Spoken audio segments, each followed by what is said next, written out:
que tiene inervación. Si se llena de sangre la articulación de la rodilla, la cápsula se va a distender y eso genera dolor, ¿ya? Y la cápsula es elástica, así que se puede extender más, pero en esa extensión, en eso que se llena la cápsula articular genera dolor. ¿Hasta cuánto puede sangrar el huesito? ¿Cuánto cree que puede llenar en esa cápsula?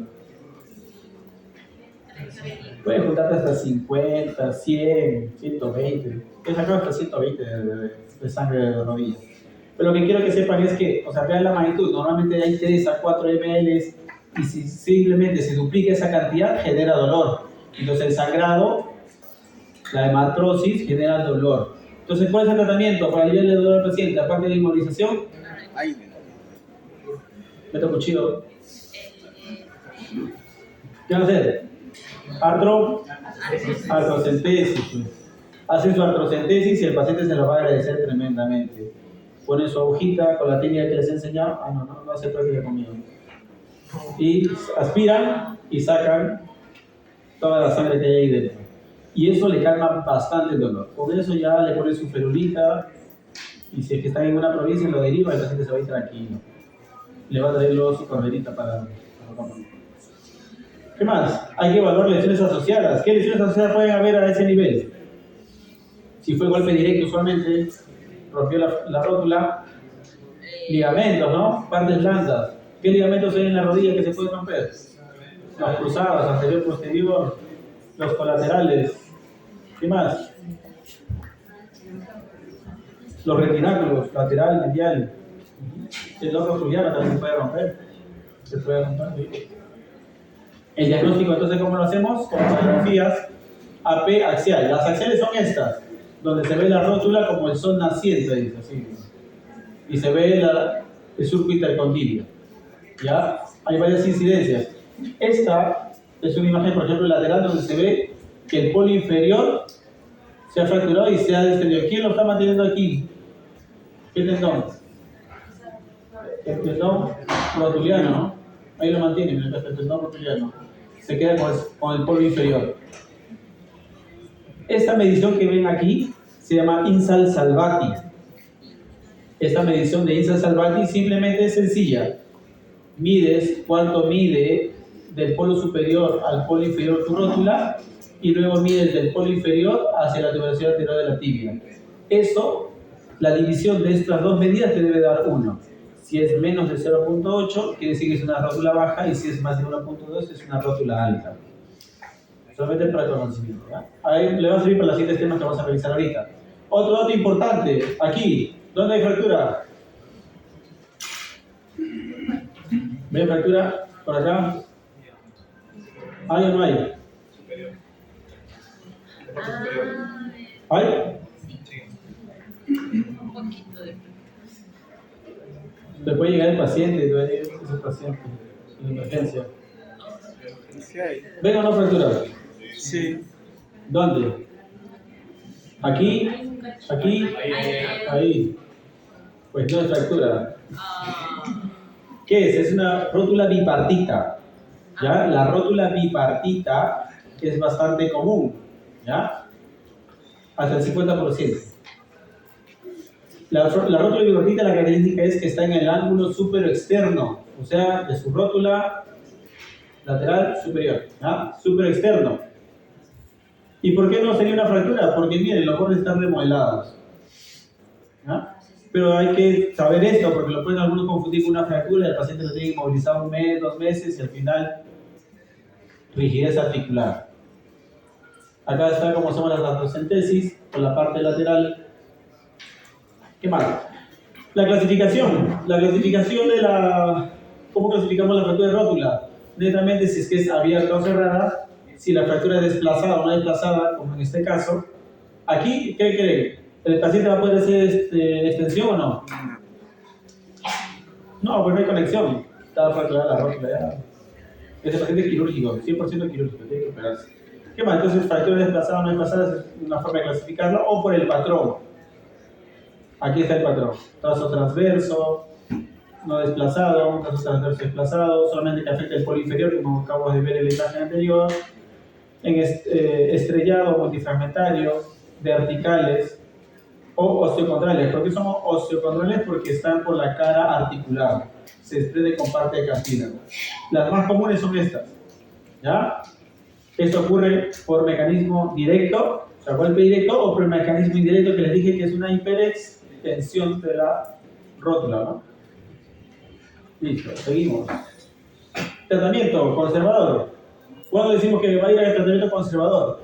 Dice, si el desplazamiento es menor de 3 milímetros, aquí, en este ejemplo, ¿cuánto le echan ahí al desplazamiento? ¿Ah? Más de 3, ¿no? Sí, acá tiene unos 3 centímetros, no 3 milímetros. El gap. ¿Saben a lo que me refiero al gap? Es una brecha, pero es la brecha articular. Para que me entienda mucho mejor, estamos viendo de costadito, viendo de lateral la rótula, hablamos del gap de acá, de la superficie articular. Si es que el escalón que hay aquí entre la fractura es más, o sea, en profundidad, es más de 2 milímetros, o claro, si es más de 2 milímetros es quirúrgico, si es menos de 2 lo puedes dejar en conservador. ¿Y qué más necesitas para dejar en conservador? Si el mecanismo extensor no está comprometido, lo puedes dejar en tratamiento conservador. Esto obviamente no te va a extender la rótula, así que te va para quirúrgico. Y acá les estoy dando varias opciones de cómo se opera, con tornillos, con alambres y clavos. Esto se llama cerclaje o un cerclaje tipo 20. ¿Qué tipo de tratamiento clínico puede haber? Estos alambres, cerclaje, los obeques, los tornillos canulados, como en este caso, patelectomías parciales o totales. ¿Qué quiere decir patelectomía?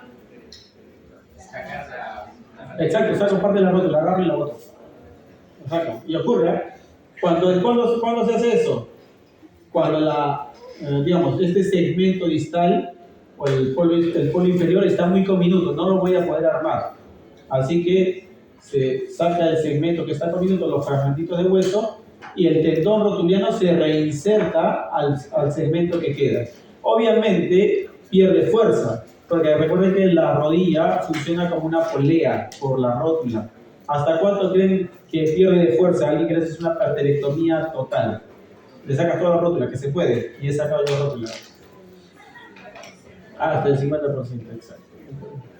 ¿Está aquí? Creo que sí. ¿Qué más? ¿Qué complicaciones va a haber con ese paciente? Va a tener pérdida de la movilidad, de la extensión, puede haber riesgo de infección, porque recuerden que la rótula está bien superficial, debajo de la piel prácticamente, y puede haber heridas.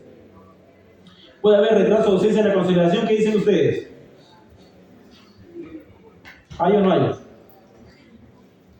¿Qué creen ustedes? ¿La rótula puede hacer una pseudoartrosis?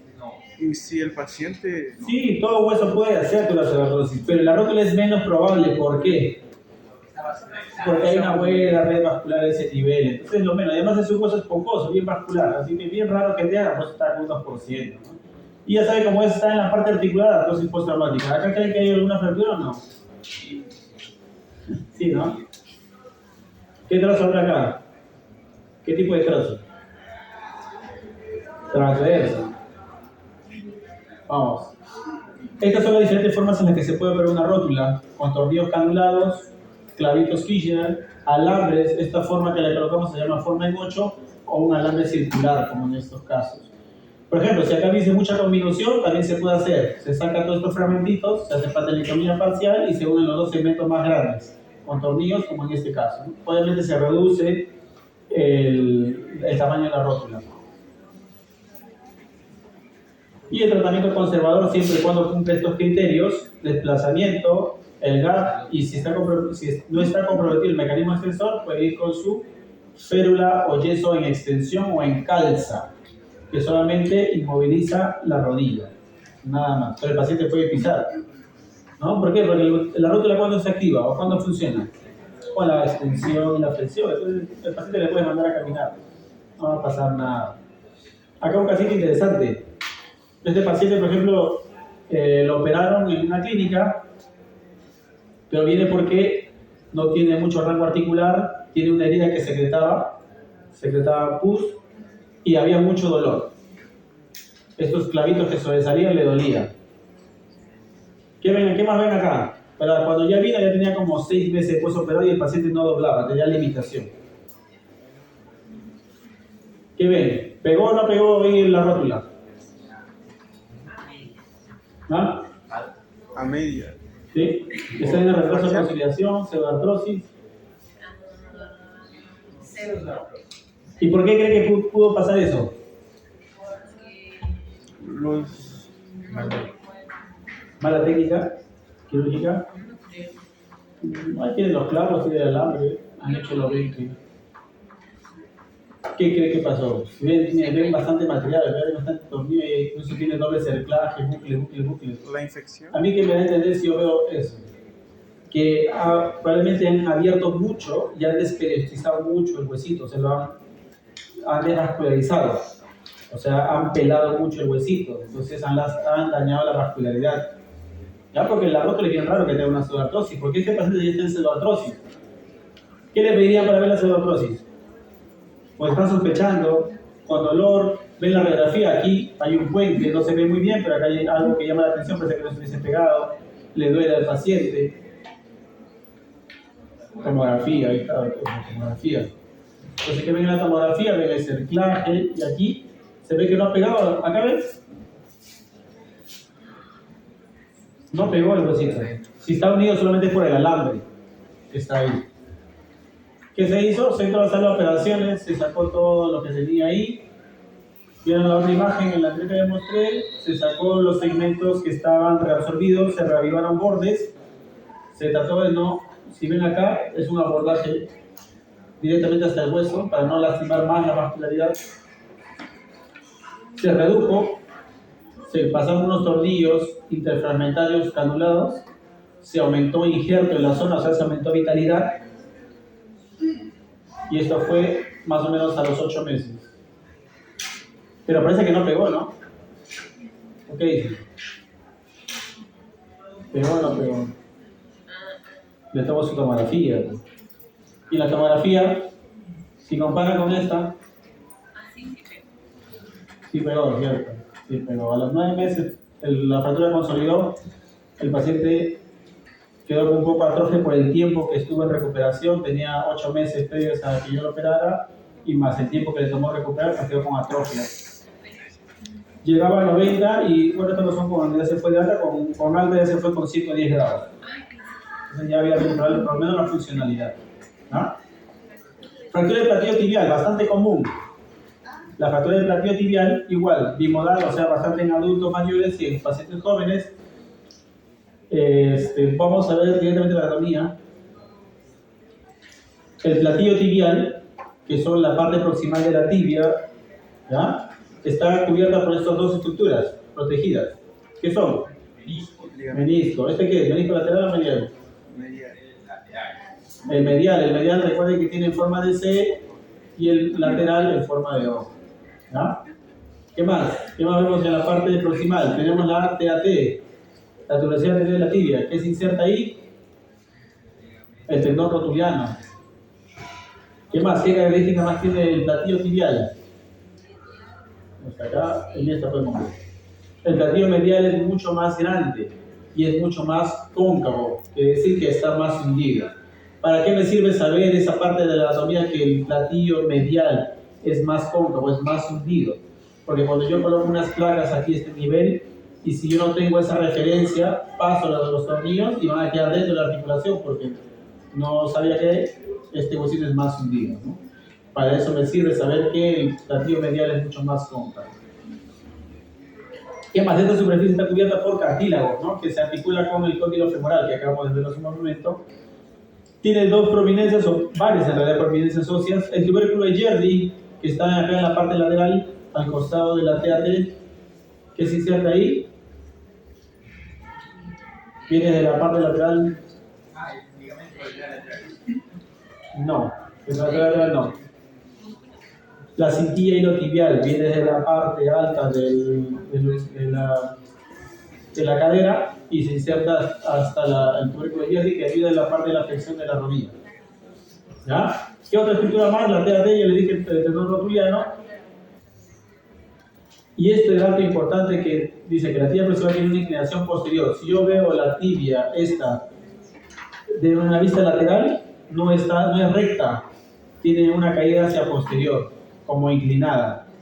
¿Ya? Eso me ayuda para las prótesis de rodilla cuando se opera. ¿Listo? De ahí tal vez lo vemos. Mecanismo, ¿cómo se fractura la tibia? La tibia proximal. Valgo forzado, compresión axial, quiere decir que caída de altura. Recuerden que los huesos esponjosos son bien trabeculados. Carga axial, o sea, caída de 3 metros, lo que va a causar es que el hueso esponjoso se hunde. ¿Dónde tenemos huesos esponjosos? En los dos extremos, ¿no? Tibia proximal, fémur distal también es un hueso esponjoso, también caídas con carga axial van a hacer que se fracture. Flexo-extensión también va a generar que, forzado también va a generar que se fracture. Pero principalmente donde vemos fractura de la tibia tibial es caída de altura y golpe directo con valgo forzado o varo forzado. Solamente accidente de tránsito, ¿no? El parachoque del carro lo desimpaña de forma lateral. O en este caso, ¿qué hay? Hiperextensión, ¿no? Y esa hiperextensión, ¿qué cree que pasó? Fracturó el gatillo tibial, pues la rodante anterior no fracturó. ¿Qué vamos a encontrar en estas fracturas? Como hay bastante energía, estas ampollitas que ven se llaman fictenas. Si yo encuentro estas fictenas, es porque hay gran energía involucrada en el accidente y esto difiere una cirugía hasta 10 días. O sea, este paciente no se opera. Estas son fictenas serosas, ¿ya? Es porque la dermis se ha desprendido. Si yo encuentro que estas fictenas son hemorrágicas, o sea, tienen contenido de sangre, me llama la atención porque quiere decir que hay mucha más energía involucrada que ha hecho que ya la dermis se desprenda, ¿ya? Clínicamente va a haber dolor, impotencia funcional, va a haber un aumento de volumen. ¿Va a haber hematrosis o no? Sí va a haber. Entonces, si va a haber hematrosis, va a haber bastante dolor. Ese paciente no te va a querer doblar la rodilla por nada. Pero si haces tu artrocentesis, pues le alivias el dolor. ¿Qué más? Hay que evaluar lesión neurovascular por la cercanía con los vasos importantes en la parte posterior. Ligamentos, casi siempre va a estar asociado a una lesión ligamentaria. El ligamento cruzado anterior, cruzado posterior. ¿Dónde se insertan esos ligamentos? ¿En qué parte de la tibia proximal se inserta el ligamento cruzado anterior y el ligamento cruzado posterior? Acá no lo ven, aquí lo pueden ver. Estas prominencias se llaman espinas tibiales. Tenemos anteriores y posteriores. En las anteriores se inserta el ligamento cruzado anterior y en las posteriores el ligamento cruzado posterior. ¿Ya? Acá está, ligamento cruzado anterior, ligamento cruzado posterior. Entonces está bastante asociado. Si ven una fractura de platillo tibial, piensen en que hay otras lesiones adicionales. Y aquí también les coloqué importante hasta un 50% que está asociado a lesiones meniscales. ¿Cómo diagnostican? Con sus radiografías AP, lateral, oblicuas. Tomografías sí o sí, fracturas articulares ya saben sí o sí tomografías. ¿Y la resonancia por qué? Por las lesiones ligamentarias, cruzado anterior, cruzado posterior. ¿Le piden inmediatamente o no? Yo ya sé que ya saben que le van a pedir resonancia por esas partes ligamentarias, ¿no? Y para ver menisco. Pero le piden al día, el mismo día, al día siguiente. ¿Qué dicen? ¿Por qué esperarían? La respuesta correcta es que hay que esperar, pero ¿por qué creen? ¿Cómo funciona la resonancia? Magnetismo, mueve los protones, ¿cierto? Es más sensible a líquidos. Entonces, ¿qué ocurre cuando hay una lesión aguda? Hay extravasación vascular, edema, sangre. Entonces, ¿qué va a ocurrir en su resonancia? Todos lo van a ver hipointenso. Hiper, todo blanco. Entonces, ¿qué va a ocurrir? Van a ver más lesiones de las que realmente tiene, o van a ver todo blanco. No van a poder diagnosticar bien. Eso lo dejo para ustedes, para su vida profesional, ¿ya? Pues va a llegar el paciente y va a decir, no, doctor, tómenme resonancia. Anoche me vino un paciente igual. Resonancia. Entonces ya saben por qué no van a pedirle, ¿no? Pero sí es importante pedir. A los 5 días le pide, ¿ya? ¿Y angiografía por qué le pediría? Por la asociación de lesiones vasculares, ¿no? Los vasos propicios, ¿no? Entonces, por eso le pido esta angiografía. La clasificación, la más conocida, en este caso sí, la Chasker. Esa clasificación es la más conocida, la más sencilla, va como 60 años esa clasificación y nos sirve a todos los traumatólogos. La O también es mucho más compleja. Le pedimos tomografía por ser articular y vemos aquí, ¿no? Y acá parece que solamente es una fractura con desplazamiento, no se ve el hundimiento, pero vemos la tomografía y miren todo el hundimiento que hay. Y en la resonancia, ¿no? Vemos el ligamento, acá el ligamento cruzado anterior nada más se ve acá el tendón rotuliano. Y en la tomografía vemos la magnitud de la lesión, ¿no? La clasificación de Chasker del 1 al 6 te dice hasta el 3, solamente estamos hablando del platillo lateral, que es el que más se fractura. El platillo medial tiene una característica que es más fuerte, es un hueso más trabeculado. Entonces, si encuentro una fractura en el platillo medial, quiere decir que hay gran energía involucrada y ese sí probablemente me haga frictenas. Por eso que le dan una clasificación 4 en la de Chasker. Y la clasificación 5 de Chasker, hay hundimiento del platillo lateral y el platillo medial. Y en la 6 la diferencia es igual que en la 5, o sea, platillo lateral, platillo medial, pero hay una disociación metáfiso-diaficial, quiere decir que no hay contacto entre la metáfisis y la diáfisis, como ven aquí. ¿No? Aquí todavía hay contacto hasta el final, pero aquí no. Hay otras clasificaciones más actuales del concepto de las 3 columnas. Esto es de origen brasilero. Hay esta de acá también es de Cafuri, que es un brasilero, complementó la clasificación de Chasker, que ya tiene 60 años, como le dije, y el abuelito todavía sigue vivo y viene a los congresos del Perú todavía hasta ahora. ¿Ya? Entonces los dos se juntaron y hicieron esta clasificación, que es la de Chasker y Cafuri. ¿Ya? A ver, tratamiento. Estos pacientes no te van a ir a conservador, serán muy pocos.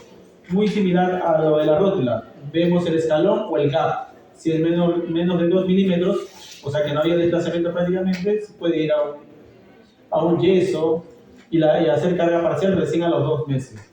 Casi todas se van a ir a tratamiento quirúrgico, porque para que se fracture el platillo tibial o la tibia proximal ha habido gran energía involucrada, ¿no?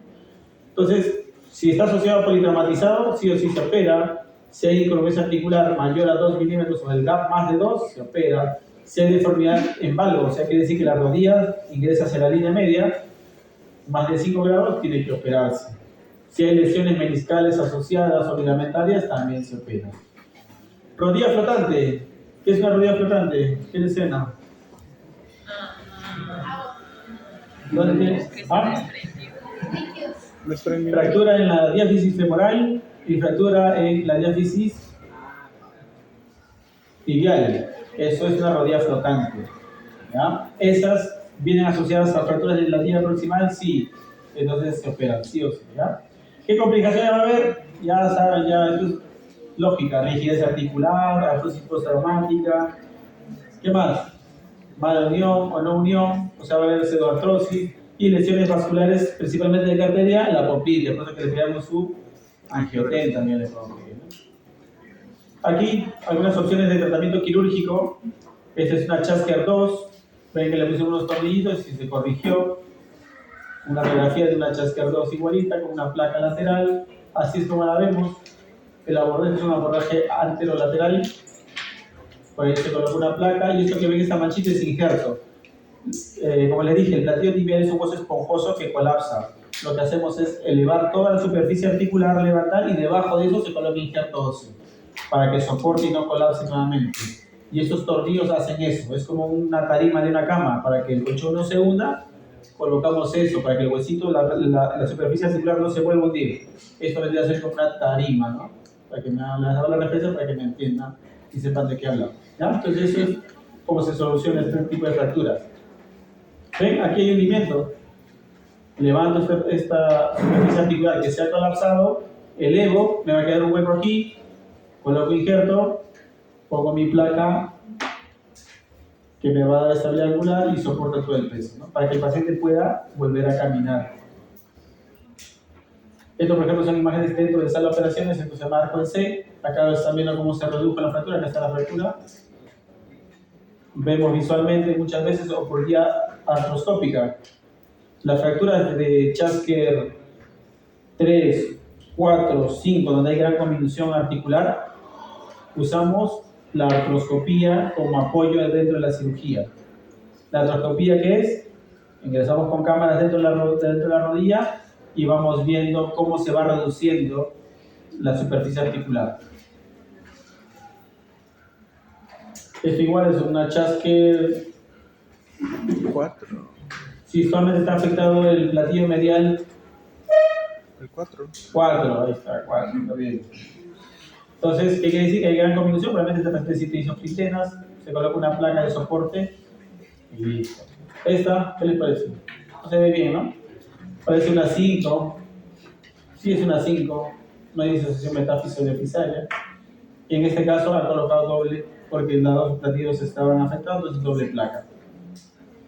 Fijadores externos, ya me he escuchado varias veces estos cierros, ¿en qué caso les he dicho que se coloca? Otra de fractura expuesta, ¿no? Porque no puedo colocar implantes dentro, placas, clavos, no puedo colocarlos porque se van a infectar y hay que terminar sacando todo o apuntando al paciente. Ahí este es un caso cortito, igual paciente con una fractura, Chasker. Acá el lateral extendido. Dicen. 4. 5, es un 5. El medial está afectado aquí y el lateral también. ¿Ya? Y acá la tomografía te muestra un poco más clara, ¿no? Por eso es importante la tomografía. Acá no aparece muy fea, ¿no? Y acá está la tomografía y me ve toda la superficie articular. La combinación que tiene. Platillo lateral, platillo medial afectado, ambos. Te hago un zoom, ahí está. ¿Ves? Entonces ve que la combinación, por eso es importante la tomografía, te abre un poco más el panorama, lo puedes ver con una Chasker 3 y cambiar, pedías una sola plaquita y de cirugía te complicabas. Esto ya dentro de sala de operaciones, se arma toda la superficie articular, que es lo principal, y se colocan los tornillos y las placas, ¿no? Tratando de restaurar todo, y como les dije, todo este cruzamiento que ven de tornillos es para hacer un soporte y no colarse los platillos. ¿No? Así es como queda, se restauró toda la superficie articular, obviamente te va a hacer un poco de artrosis el paciente, este paciente lo bueno es que... Perfecto. Y aquí por ejemplo... Perfecto. Vuelve a doblar. Aquí por ejemplo dobla la rodilla completamente. Dobla tu piecito para arriba, por favor. A las 3 semanas ya doblaba la rodilla. Ya es bastante rápido, acá ven incluso el abordaje. Todavía recién se habían sacado los puntos y ya lograba el rango articular de más de 90 grados. ¿Ya? Entonces, cuando se restaura la articulación, el paciente recupera mucho más rápido. Y además tienes que mandarlo rápido a movilidad, porque si no, ¿qué te va a hacer? ¿Qué complicaciones tienes en las fracturas metafisiarias? Si lo dejas mucho tiempo inmovilizado, rigidez, artrosis, ¿no? La luxación de rótula, un tema cortito. Las luxaciones de rótula son bastante comunes, ¿ya? Usualmente, ¿en quiénes van a ver? Aquí alguien es hiperlaxo, debe haber acá varios hiperlaxos. ¿Sabes lo que es hiperlaxitud? Yo sé que acá hay varios, no es bastante común. Los criterios de Peyton. Criterios de Peyton. Si tu pulgar toca el dorso de tu antebrazo, es un punto. Si extiendes el codo y te hace una angulación anterior, otro punto. Si extiendes la rodilla y tu rodilla se ve hacia el posterior, también. Y si el segundo dedo llega a 90 grados, es otro punto. Entonces, si tienes todo eso, me ganaste la teoría, eres hiperlaxo. Y si eres hiperlaxo, tienes alto riesgo de hacer una luxación de rótula. ¿Por qué? Porque los ligamentos colaterales y los retináculos se pueden romper en rangos de movimiento muy extremos. Entonces, las luxaciones de rótula están bastante asociadas a las enfermedades de tejido conectivo, como cuáles, Marfan, Ehlers-Danlos, por la hiperlaxitud que tienen. ¿Qué más? Anatómicamente, la rótula está en contacto con la tróclea femoral y está centrada por estas dos estructuras, los retináculos y, ¿cómo se llama este tendón? Cuádriceps y rotuliano. Todos estos tendones y ligamentos lo que hacen es centrar la rótula. Entonces, alguien que tiene hiperlaxitud, pues estos ligamentos son mucho más elásticos y tienden a subluxarse, salirse de su carril. Pero también hay una patología que se llama displasia troclear, quiere decir que la tróclea de por sí no tiene el surco. Como en este caso, parece que tiene una displasia troclear, no tiene el surco. ¿Y qué pasa? La rótula intenta entrar en el surco, en su carril, pero se luxa, porque es plana. ¿Ah? El ángulo Q, solamente me interesa que sepan que el ángulo Q es este. Este es el cruzamiento que ven aquí, que va una línea del define antero superior hasta el centro de la rótula y otra que va del centro de la rótula hasta la parte del isquio, solamente me permite saber de que si es mayor el ángulo Q, mayor riesgo de luxación de rótula. ¿Qué más? ¿En qué otros casos vamos a ver que hay alteración o luxación de rótula? Cuando hay una rótula alta. ¿Cuándo le dije que la rótula es alta? No te dije una medida. En la radiografía lateral de rodilla con 30 grados, mides el índice Salvati, ¿no? Si más de 1.2 es una rótula alta, perfecto. Si es una rótula alta, alto riesgo de luxación de rótula. ¿No? ¿Qué más? Si el retináculo lateral es hipertrófico, quiere decir que este retináculo, si es mucho más fuerte, ¿qué va a hacer? Lo va a tender a luxar hacia lateral, porque la rótula se luxa hacia lateral. Y lo contrario, si es que el retináculo medial es muy débil, se va a luxar. ¿No? ¿Qué más? ¿Qué vamos a encontrar en la luxación de rótula? Así como viene el paciente. Va a llegarles así, gritando de dolor y con la rodilla flexa, con su rótula al costado. Siempre a lateral, se luxa a lateral. ¿Ya? ¿Qué se hace? Si simplemente extiende la rodilla, solito vuelve la rótula a su lugar. ¿Ya? ¿Qué va a haber? Puede haber hemartrosis si es que está asociado a alguna fractura. ¿Qué más? No va a poder flexionar. El signo de aprensión es esto lo que está haciendo acá el operador.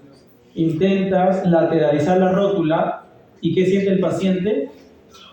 Que se le va a salir la rótula. Dice, no siga porque se me va a salir mi rótula otra vez. Entonces, signo de aprensión positiva. ¿Ya? Incapacidad para inclinar o flexionar la rodilla también. Diagnóstico, radiografías. Ya saben el índice de Salvati, valor normal 1, mayor de 1.2 y 0.8 y ve que es alta y baja. La línea de Blumenstahl, creo que tengo imagen. Estas son imágenes radiológicas para ver y a diferentes ángulos nada más. Varía el nombre, le ponen el nombre de Merchant porque es a 45 grados y el nombre de Laurie porque es a 20 grados en radio de incidencia. El índice Salvati, acá está. Si mide la longitud de la rótula y la longitud del tenor rotuliano, la división de esta me debe salir 1. ¿Ya? Ese es el índice Salvati. Si es alta, alto riesgo de luxación de rótula. ¿Ya? Ya todos habían tomado seguro su radiografía lateral de rodilla para medirse. ¿Qué más? Tomografía, si es que sospecha de alguna fractura. Resonancia, porque aquellos que hacen luxación de rótula, ¿qué van a hacer? Si se luxa, hay lesión de cartílago y la única forma de ver cartílago, el grosor del cartílago es por resonancia. Entonces la resonancia es netamente para ver lesiones de cartílago, condromalasias o lesiones contrarias. ¿Qué más puedo ver? Si el paciente después de que se luxó vuelve el huesito a su lugar, pero queda con dolor persistente, le duele, pero le hacen la tomografía normal, hacen la resonancia normal. ¿Qué queda? Una artroscopía diagnóstica. Se entra con las cámaras y se evalúa nuevamente cómo está la rótula por dentro. Entonces puede haber subluxación, una luxación completa, como en el caso de esta. Otra forma de clasificarlo es si es que es aguda o crónica. Punto de corte para agudo o crónico. ¿Cuántos días? 6 semanas. 3 semanas, 21 días. ¿Ya? Entonces también le dije en la primera clase. Desplazamiento, si es que es lateral o medial. Por eso que acá yo le decía, ¿no? Lo predominante es lateral. Ver una medial es rara. Para que haya medial, acá les he colocado bien específica en 2 casos. O es congénita. ¿Por qué sería congénita? Porque no tiene el retináculo medial, o sea, hay hipoplasia, no hay el que sostiene la parte medial y por eso que se luxa la rótula. O iatrogénico. ¿En qué caso iatrogénico? ¿En qué caso yo le podría provocar eso al paciente? Entro, lo opero por otra cosa, por una lesión, por ejemplo, un platillo tibial, y en mi abordaje lastimé o corté el retináculo y por ende el paciente pegó su fractura de platillo tibial, pero quedó con una rótula inestable y se luxa cada vez que flexiona. Sube cadera y se sale la rótula para el costado. Es por mi culpa, ¿no? Por mi culpa. La línea de Blumenstahl. La línea de Blumenstahl se toma en una radiografía con 30 grados de flexión. ¿Ven esta superposición de los cóndilos? Esta línea, si trazan una línea recta, debería coincidir con el polo inferior de la rótula. Eso quiere decir que la rótula está centrada. Si es que esta línea que trazan por la línea de Blumenstahl no coincide con el polo inferior de la rótula, quiere decir que la rótula o es alta o es baja. Si es alta, alto riesgo de luxación de rótula. Para eso nomás le sirve. ¿Ah? Aquí, ¿está luxado o no está luxado? Sí. Está luxado, ¿no? ¿Qué más? ¿Cómo se ve el tratamiento? El tratamiento quirúrgico va a depender de qué se ha lesionado. Si tiene hipoplasia del retináculo medial, si es que iatrogénicamente lo seccionamos, entonces hay que reemplazar. ¿Y cómo se logra? Así, con injerto. Se colocan, prácticamente se le queda un retináculo nuevo. ¿Ya? Eso se hace con anclas, con estos clavos, también es una cirugía bastante compleja. ¿Qué más? Si es que la rótula está desalineada, se hacen cortes en hueso acá. Esta es una imagen axial. Prácticamente muevo la parte anterior, hago un corte del hueso y lo lateralizo para que no se siga luxando. Son cirugías mucho más complejas, pero con esto que busco, por ejemplo, esta de acá es para corregir el ángulo Q. Esto es para corregir si es que la rótula es corta o perdón, alta o baja, con esto corrijo. Y esto tiene sus nombres propios, es que la cirugía de Fulkerson. Es bastante raro de hacerla, pero a veces que es necesario porque hay pacientes que suben escaleras y se les sale la rótula y no pueden vivir así, no pueden hacer actividad deportiva ni nada. ¿Qué complicaciones pueden haber? Luxaciones recidivantes, cronicidad de la luxación y a la larga que va a ocasionar lesiones condrales y por eso le pedíamos que cortar resonancia, ¿no? Luxación de la rodilla, esto es recontra, mucho más raro. Yo he visto mis 8 o 9 años de traumatólogo una sola vez y termina en amputación. Pero es la única vez. Después no he vuelto a ver más. ¿Ya? Entonces es bastante rara. ¿Ya? Muy rara. ¿Ya? Hay que recordar que a nivel de la rodilla hay 3 articulaciones. La femoropatelar, la tibio-peronea, acá, y la femorotibial. Entonces, recuerden los ramos articulares, 140 para la flexión, 0 extensión y las rotaciones de 8 y 12 grados. Hay que entender que los estabilizadores dinámicos y los estáticos, ya saben, esto no se aprenden de memoria, los dinámicos siempre son músculos que atraviesan la articulación, porque van a haber estabilizadores dinámicos y estáticos a nivel del codo, a nivel del hombro, pero recuerden que los estabilizadores dinámicos son los músculos que van a cruzar la articulación que estás viendo. Estamos hablando de la rodilla, el cuádriceps, ¿de dónde viene? Parte proximal del muslo hasta el polo superior de la rótula. Y el hamstring, que antes les dije, la parte de ganso. ¿Quiénes conforman la parte de ganso? Gracilis, ¿ya? Semitendinoso. Sartorio, también. Entonces, esos vienen de la parte alta, algunos de la espina canto inferior, otros vienen de la ceja del acetábulo, y todas estas descienden y cruzan la articulación, ¿no? Entonces, estos músculos también son estabilizadores dinámicos. Y los estabilizadores estáticos siempre son la cápsula articular, la articulación como tal. Entonces, estos estabilizadores, si se alteran, va a haber luxación de rodilla. Además, para que haya una luxación de rodilla tiene que haber esto. Accidente de tránsito, alta energía involucrada. Así nomás no se luxa la rodilla. ¿Por qué? Porque tiene todas las estructuras ligamentarias que tiene alrededor. Colateral medial, colateral lateral, tienen los cruzados, tiene la rótula adelante, tiene el tendón del cuádriceps, el tendón rotuliano aquí, tiene los meniscos que ayudan a estabilizar también la rodilla. Y si se luxa la rodilla, pues ya saben que todo eso se ha roto. ¿Qué más? Clínicamente, ¿qué va a haber? Deformidad evidente. ¿Qué necesitas? Si está luxado, reducción inmediata, listo. Dolor, hematrosis, obviamente porque se han roto ligamentos dentro y sangra. ¿Qué más? Evaluación vascular. Para que se rompa estos ligamentos, si se salga de su posición la rodilla o el cóndilo femoral o el cartílago tibial, puede haber alto riesgo de lesión vascular, hasta 20-60%. Es por eso que las luxaciones de rodillas son tan raras y si alguna vez las ven, probablemente termine en una amputación por este alto porcentaje de lesión vascular. ¿Ya? Lesión neurológica, el nervio peroneo. ¿Qué va a ocurrir si se lesiona el nervio peroneo común o el ciático propio externo? Que está pasando por el cuello del peroné, gira ahí. ¿Qué ocurre? ¿Qué hace qué inerva el ciático propio externo? El grupo anterior de la pierna, tibial anterior, el extensor de los dedos, extensor de Janus. ¿Y qué hace? ¿Qué ocurre? Queda con el pie caído, ¿no? Pie en equino. Ese paciente te dice, señor, levante el piecito, no te levanta.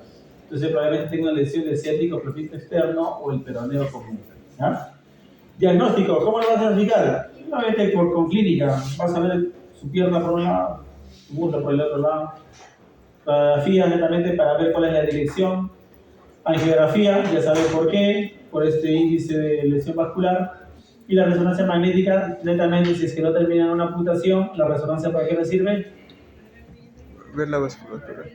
Para ver qué ligamentos, tendones han roto, los cruzados que tantos han roto, para poder luego planificar sus 20 cirugías para reconstruir una rodilla. Clasificación, simple, abierta, cerrada, si es reductible o irreductible, si es reductible entra a sala, si es reductible puede quedar ahí mismo. El desplazamiento también. Esta es la que más se usa y ya saben que si se desplaza o la dirección, si lo vas a clasificar como una luxación anterior, lo da el segmento distal, ¿no? Imágenes. Así se ve una luxación. Bueno, esta todavía es una imagen buena. Aquí los cóndilos femorales para un lado, la rótula arriba. Creo que tiene rótula alta, ¿no? Creo que sí. Vale. Entra arriba, acá abajo. Entonces aquí sí o sí se ha roto el cruzado anterior, cruzado posterior. Si se ve lateral, ya no hay retináculo lateral, ya no hay diabetes colateral tampoco. Destrozado. Entonces, aquí, ¿qué te da? Como le dije, el segmento distal te da la dirección.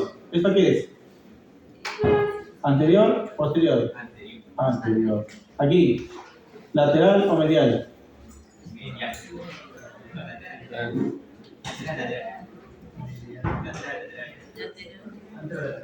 ¿Por qué dudas? El segmento distal te da la dirección de a dónde se ha desplazado. La tibia, ¿a dónde está? ¿Lateral o medial? Lateral. Medial. ¿Lateral por qué? Ay, Medial. Porque está pero para ¿te atrás. paras con la izquierda o la derecha? ¿No te llama la atención el peroné que está siempre lateral? ¿Por qué dudar? Si está el peroné acá lateral, está medial. El peroné siempre está lateral. Entonces está una luxación anterior y medial, ¿no? Entonces la más común, la anterior, 30-50%. Pero ya saben que esto es de mal pronóstico. Aquí está su angioté, tiene todavía vascularidad, probablemente se salve ese paciente. Y aquí el ejemplo. ¿Ah?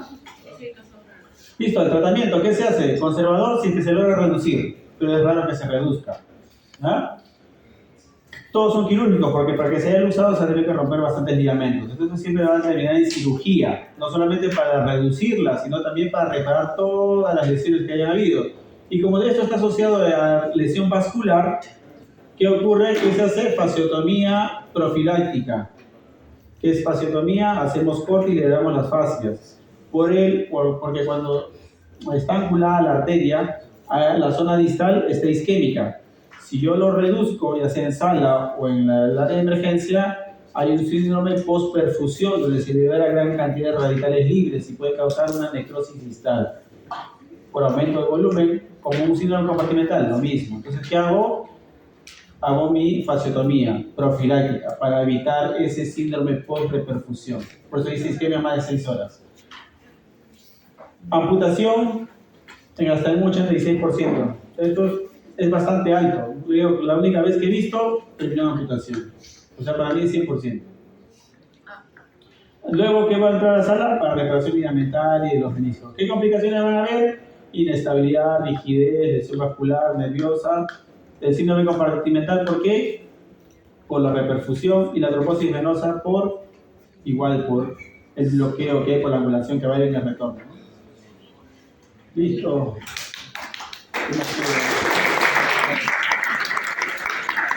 No, claro, que quede